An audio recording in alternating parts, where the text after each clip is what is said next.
advanced factoring using GCF, which is what we did in the last video, and a variable. So we're just adding a variable for this lesson.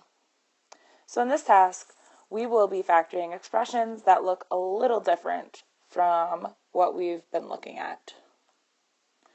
Example 1, we have x squared plus 8x. Okay, our first step is there a greatest common factor? Is there something that x squared and 8x both have in common?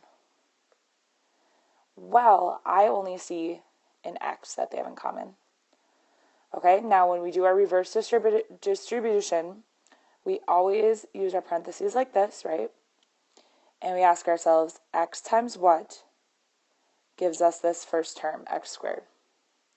X times x gives us x squared. Then we move on to the second term. We say x times what gives us 8x. And it's going to be 8, so I write plus 8. Now, the second step is we want to look at if we can factor anything anymore. And where we want to look is in the parentheses. So can we factor 8x plus 8? We can't, okay? We can't do diamond or box with that. So on problems like this is going to be a final answer, okay? However, that's not always the case. We might have to factor more at this step. And we're going to go through problems like that later in this video. So again, this is our final answer for this problem. All right, example 2. 10x squared plus 35x.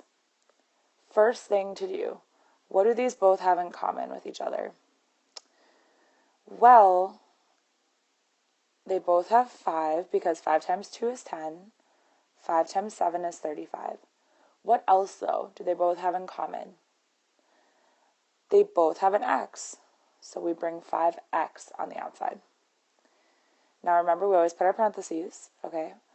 5x times what gives us 10x squared? Well, 2x. And then similarly, 5 times what gives us 35x? Well, plus 7. Now we always want to keep checking, right? And you want to ask yourself, can I factor 2x plus 7 anymore inside of this parenthesis?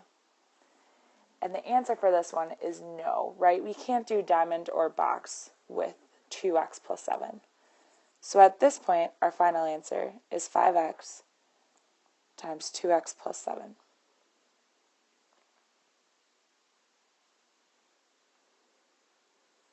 Alrighty, one more example problem. So again, we always start with, what do all three of these have in common? Okay, and it's going to be 2 that goes into all of them. And what else do they all have in common? Well, you might notice they all have at least one x, so we can bring out an x as well. Now we put our parentheses. 2x times what gives us 2x cubed? Well, we just need 2 more x's, right? So we need to write down,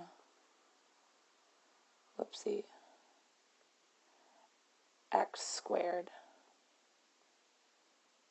Okay, now we move on. 2x times what gives us 16x squared? Well, that's going to be a positive 8x. And lastly, 2 times what gives us negative 40x? That's going to be a negative 20.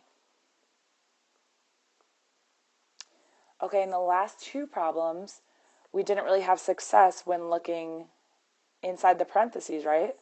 But this problem's a little different. What can we do with x squared plus 8x minus 20? If you thought diamond, then you thought right, because this number here is a 1, right? So we can use the diamond method.